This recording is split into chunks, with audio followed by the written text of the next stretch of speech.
Module 6, Investigation 1, Vertical Asymptotes of Rational Functions.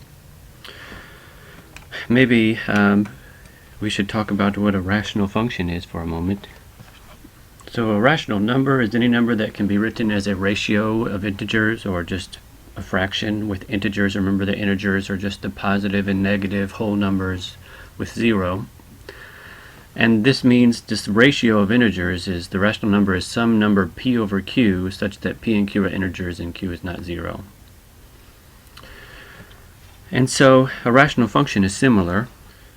So a rational function is a function that can be written as a ratio of two polynomial functions. So r of x would equal some polynomial p of x divided by another one q of x, and q of x cannot be the 0 function.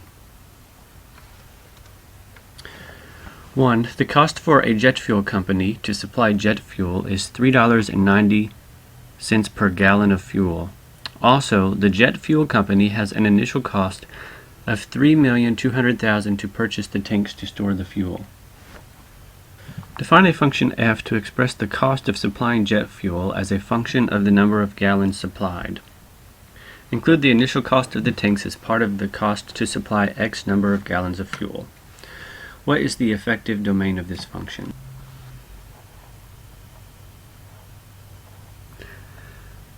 So our function f, let's see, what will the cost be? Well, x is the number of gallons of fuel, and I know it's cost $3.90 per gallon of fuel. So if I want f to be the cost, I'm just going to make this equal to c. And I also have to just go ahead and pay $3,200,000. I know that that's going to be included in my cost. And then, in addition to that, I'll need $3.90 per each gallon of fuel. Next, it asked for the effective domain. It's the first time they've used that word effective, but it just means the plausible domain.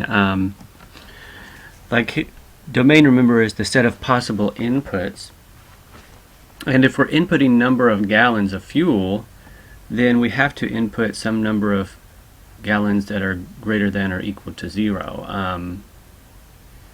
We can't input negative amounts of fuel into the jet.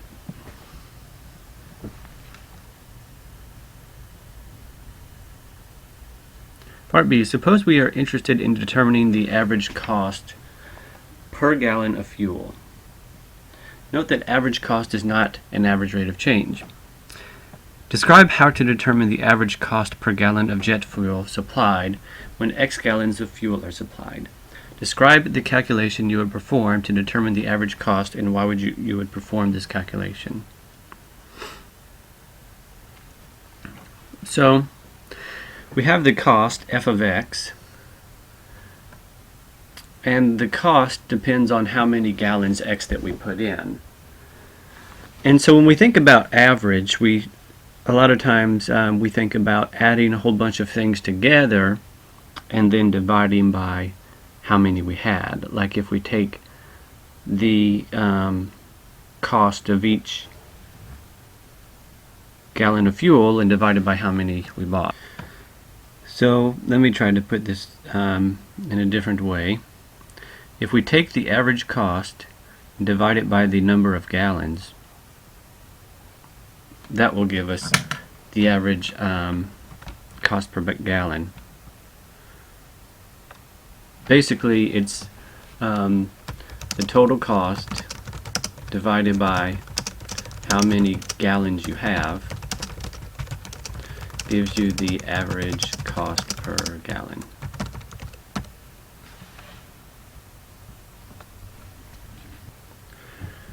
Use the following table to determine the average cost per gallon to supply the corresponding number of gallons of fuel.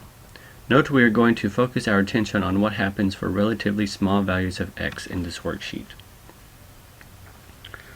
Okay, so first thing is we need to fill out the f of x column. And we have a function f of x here, and so to find f of 0.01, we simply evaluate our function at 0.01. That means we have 0.01 gallons of fuel. How much will that cost?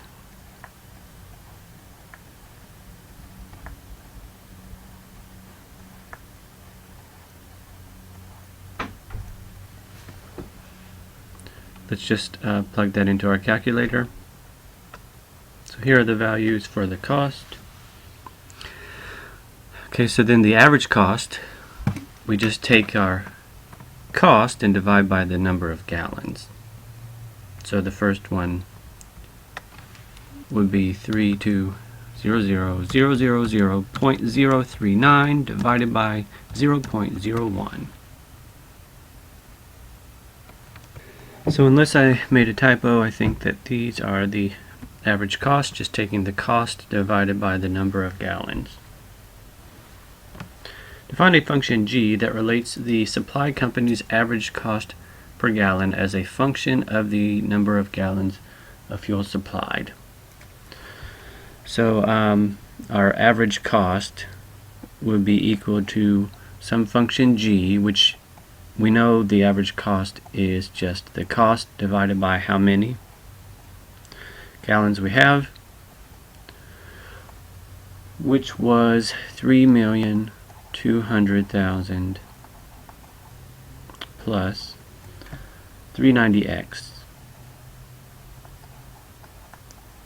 and all that is over x.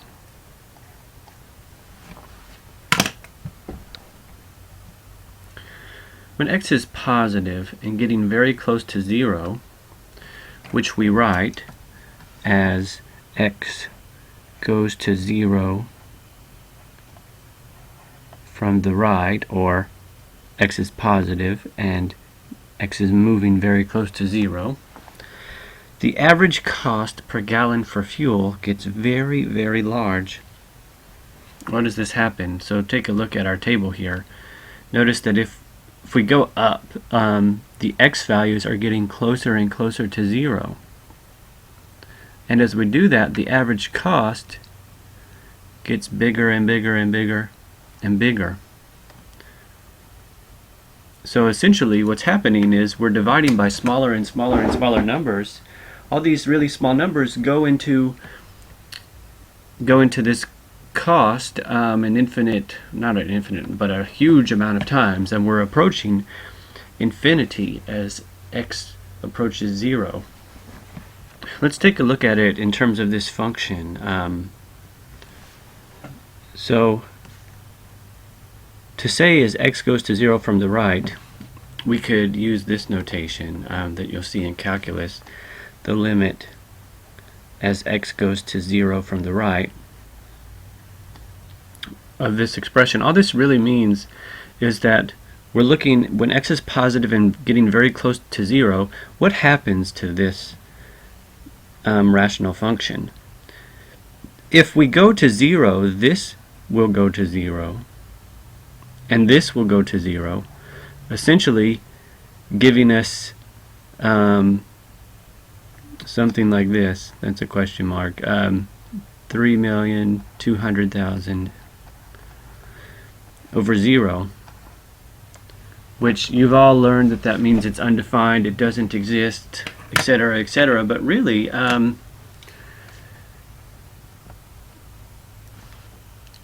0 goes into that number an infinite amount of times. So in calculus, you would see something like this.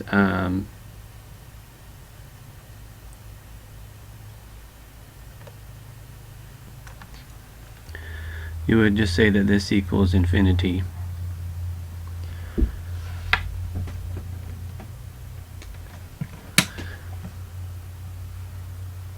So maybe that's an explanation for this question. Why does the average cost get very, very, very large? Well, it's gonna, the closer we get to 0, the closer this or the larger this number is going to grow. We're just going to keep growing forever and ever and ever, getting as big as possible the smaller x gets. Does the average cost per gallon have a maximum value? Explain. Well, the answer is no. We just saw that as x gets closer and closer to 0, then this function gets closer and closer to infinity.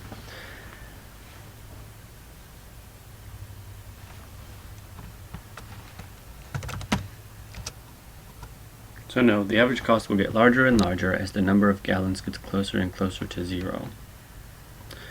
And if you graphed this function, you'd see that we have a vertical asymptote at 0. As we approach 0 from the right, the graph goes up to infinity. And we never quite reach the line x equals 0. 2. 5 gallons of liquid flavoring is poured into a large vat. Water will be added to the vat and mixed with the flavoring to produce a drink that will be bottled and sold. Suppose water is added until the total mixture is 7 gallons. What is the ratio of flavoring to water? So I'm thinking we have our vat here, and then we pour 5 gallons of liquid flavoring into the vat. And then water will be added to the vat and mixed with the flavoring to produce a drink that will be bottled and sold. So we'll put some water in here. Now suppose water is added until the mixture is 7 gallons. So I see right away that we started out with 5, and then we somehow get to 7. We must have added how many gallons of water, class? 2 gallons of water to get 7. So what is the ratio of flavoring to water?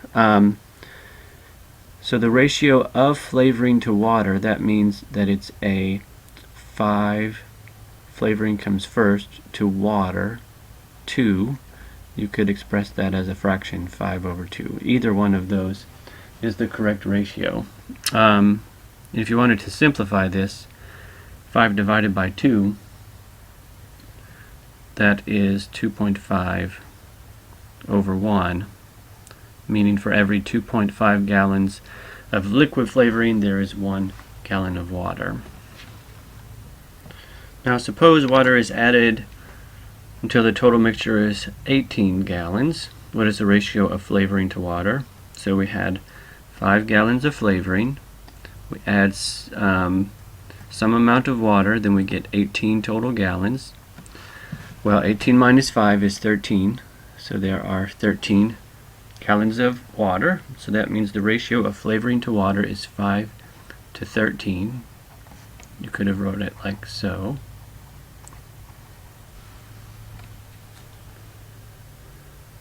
Part C, define a function f whose input x is the total volume of the mixture in gallons and whose output r is the ratio of flavoring of water, or flavoring to water in the mixture.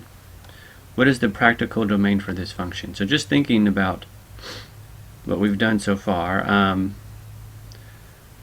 we're going to have x to be the total volume,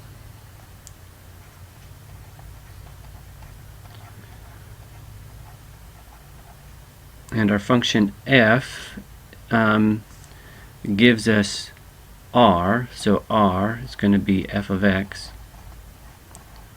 and that's going to tell us the ratio of flavoring to water.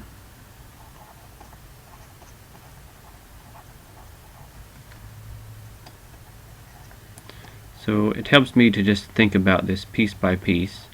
Then I want to look back at what we've done so far. X is the total volume. Like here we had 5 plus 2 equaled x, and 5 plus 13 equaled a different value of x.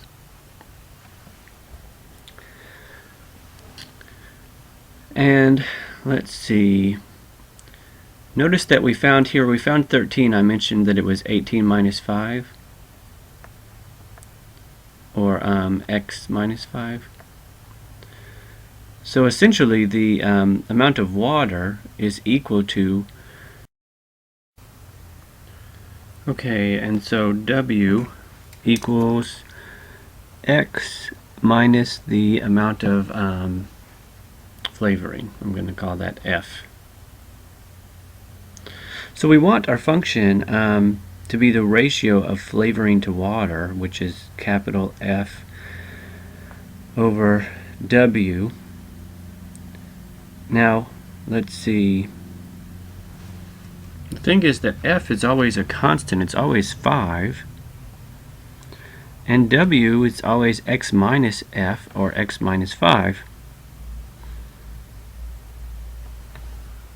So the amount of flavoring, and then the total volume minus the amount of flavoring gives you the water. So that's our function. F of X is 5 over X minus 5. Then it says, what is the practical domain of this function? Well, X is total volume. And so we already know that the volume is 5. And so we're just adding more water to it. So the volume has to be greater than 5. Now, what if we just add 0 water? Is that possible? In that case, X would equal 5. But notice that if X equaled 5, then this function would be undefined. So X has to be greater than 5. What does it mean to say as X approaches 5 from the right? That just means to say what happens if X is positive and it's approaching 5? Kind of like in the earlier problem.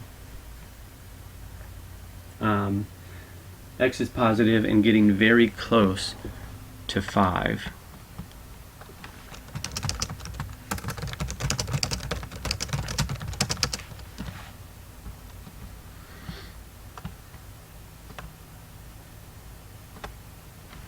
In the book we have some answers similar to these.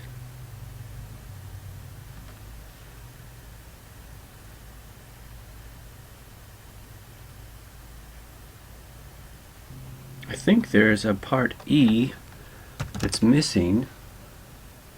What happens to R as X approaches 5 from the right?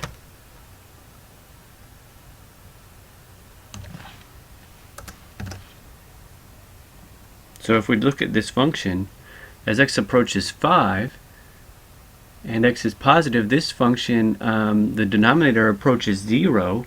5 divided by 0 will basically be infinity. So as X goes to 5, R goes to infinity. So the closer and closer we are to adding like 0 water, the larger this ratio is. The smaller the amount of water that we add, the larger this ratio is.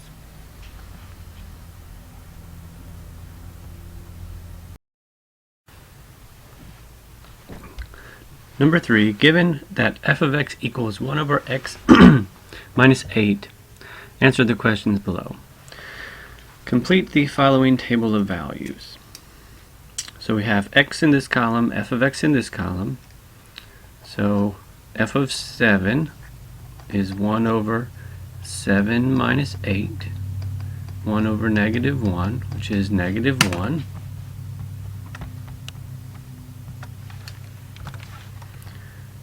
F of 7.5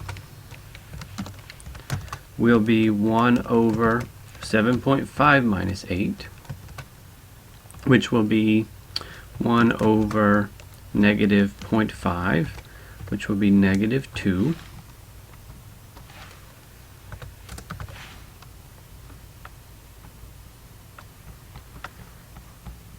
See, f of 7.9 will be 1 over 7.9 minus 8, which is 1 over negative 0.1, which is negative 10.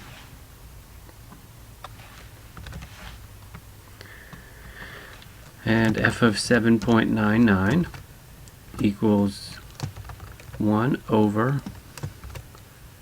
7.99 minus 1, or 8, which gives us 1 over negative 0.01, which is negative 100. And then I can reason that this one will be negative 1000. So our question is, what do you notice as x approaches 8 from the left? From values less than 8, written as x approaches 8 from the left. Why does this happen? So, as we approach 8, think about just a number line. If we had a number line, and if 8 was on our number line,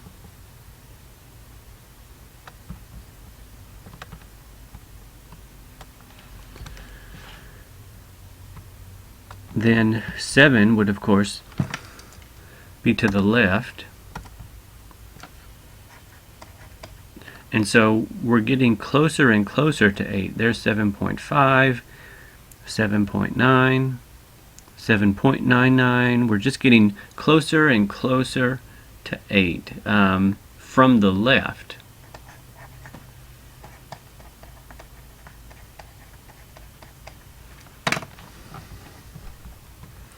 And if you notice, what happens to our function is it gets more and more negative. We're approaching negative infinity.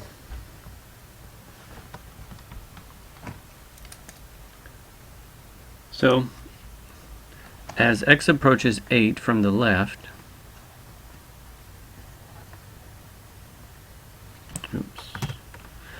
that negative just means from the left, we have that f of x approaches negative infinity.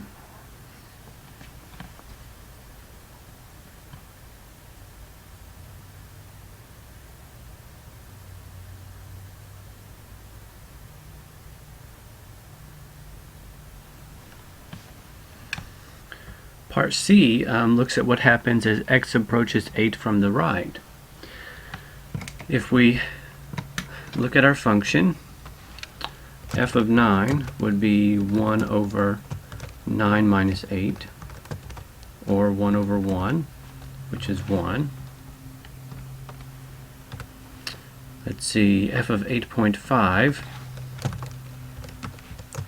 would be 1 over 9 minus 8.5. I'm sorry, that's not right.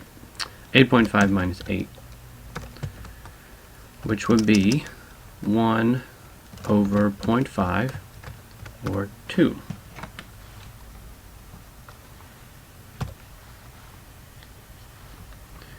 Then the next one will be 1 over 0.1, or 10. Then 1 over 0.01, or 100. And then we'll have 1000 for this one. Notice that f of x gets larger and larger the closer we get to 8. So as x approaches 8 from the right, there should be a plus here. As x approaches 8 from the right, f of x approaches infinity. It gets larger and larger. Using the calculator, graph f, explain how the graph supports your conclusions above. So on the calculator, my graph looks kind of like this. You see, as we approach 8 from the left, the graph goes down to negative infinity. But as we approach 8 from the right, the graph goes up. The outputs are approaching positive infinity. So we say that we have a vertical asymptote right here at x equals 8.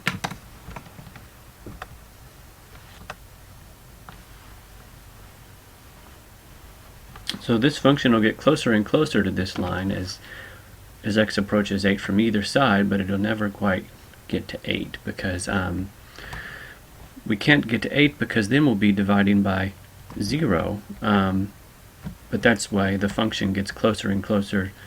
It just grows larger and larger, or gets smaller and smaller, because dividing by 0 is sort of like infinity. Number 4. Given that f of x equals negative 3 over x plus 4, answer the questions below. First, we have all these x values. Notice that 4 is not included in our table because, or actually negative 4 is not included because that would make our denominator 0. The function is undefined at that point. Negative 4 is not part of our domain, but we do have some values to the left of negative 4 and to the right of negative 4. If you imagine that negative 4 is on your number line, then here negative 4.1 would be perhaps somewhere like right here. And then from here to here, we are getting closer and closer to negative 4 from the left. So this is x is approaching 4, or negative 4, from the left.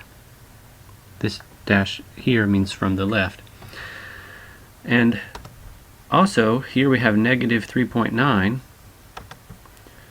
which is probably about right here. And as we go this way, we're approaching 4 from the right. And we write that as x approaches negative 4 from the right. But first we just have to complete our table of values. So let's just, on our calculator, do this. I'll show you the first one. F of negative 4.1 equals negative 3 divided by negative 4.1 plus 4, which is negative 3 divided by negative 0.1, which is positive 30. Okay, what do you notice as x approaches negative 4 from the left? So from the left, we are going towards infinity. 30, 300, 3000, we're getting larger and larger. So is our function f of x, so we note that f of x approaches infinity.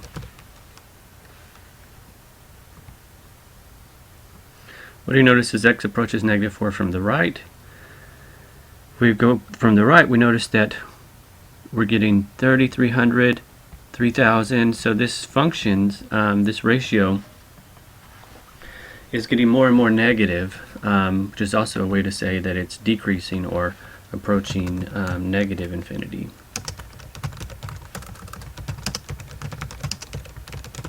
So you may put that in your own words, however it makes sense to you.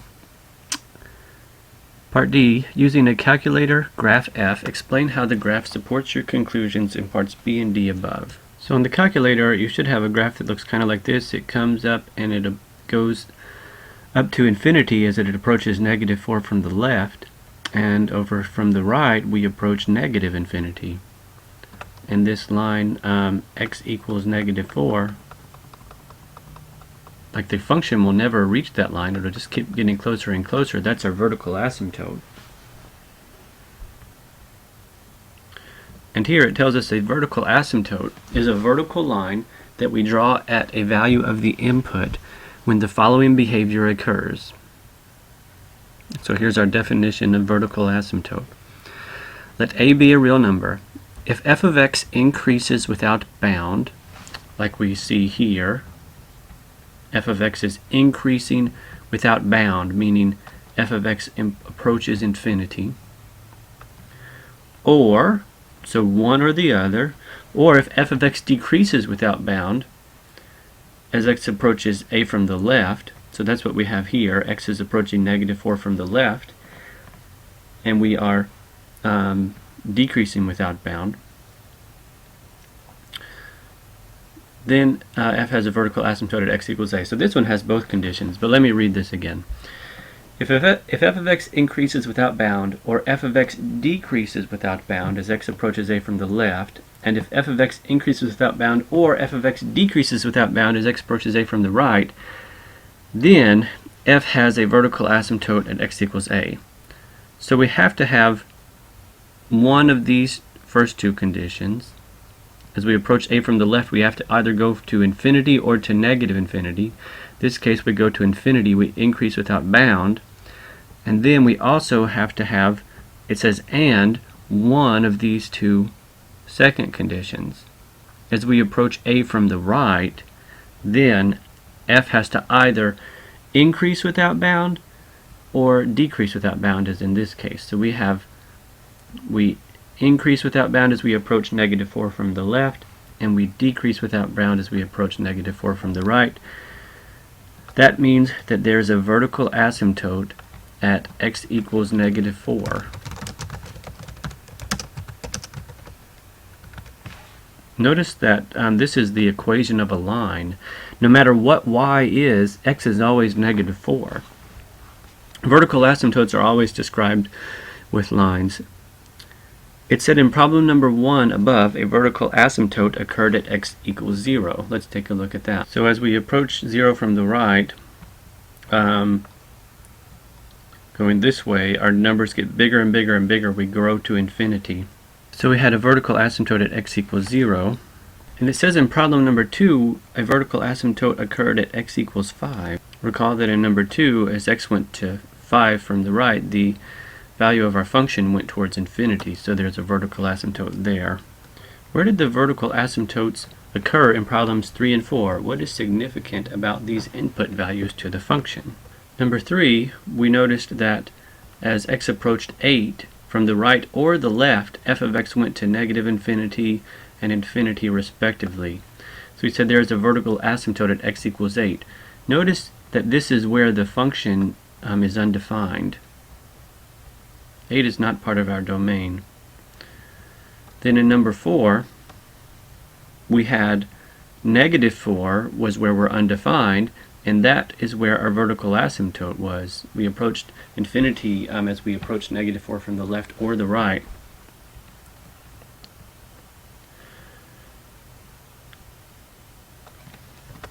So the asymptotes occurred at x equals 8 and x equals -4. Again, the asymptote is a line. We have to specify it or represent it with an equation. X equals whatever the value of x where the line crosses the x-axis is.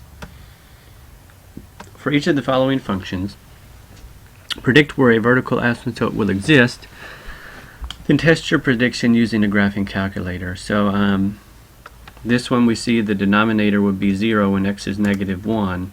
That's our vertical asymptote. You could check that on the calculator here. We'll have a vertical asymptote whenever the denominator, for whatever x value makes the denominator 0. That will be when 2x minus 8 equals 0. X equals 8. And then 2 times x equals 8, that means that x equals 4. That is where our vertical asymptote will be, and you could check that on your calculator. Here, the denominator will be 0 when x equals 3 or x equals -1, and those are going to correspond to two different vertical asymptotes. Here we'll have a vertical asymptote whenever x squared plus 4x minus 5 equals 0. This one we can factor, I hope, anyways. The quick, easy way is what are the two numbers that multiply to get -5 and add to get 4?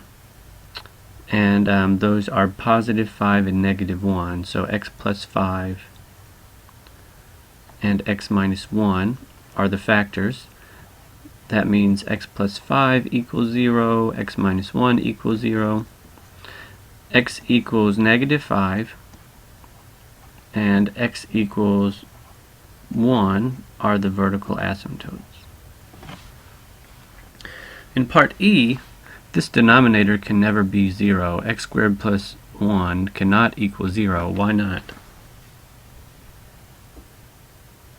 You should pause it and think about it if you don't know. Anytime we square a number, it's going to become positive. Then if we add 1, there's no way we can get to 0. So the denominator can never be 0 here, so there is no vertical asymptotes.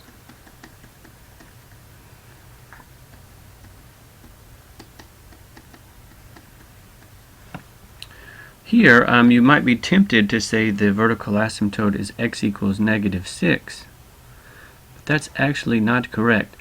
Because notice, if you tried to plug in -6 into the function, you'll get 0 divided by 0. That is actually a lot different than infinity. That actually means that there's a hole in our graph. If you graph it, you might be able to see that hole in your calculator if you zoom in close enough. But here, as x approaches -6, both the numerator and denominator approach 0. On the other problems, as the denominator approached 0, the numerator approached some constant number. And when you have a constant number divided by 0, you get infinity or negative infinity. But 0 over 0, that's different. That's a different kind of undefined. That's when you have a hole in your graph. More on that later.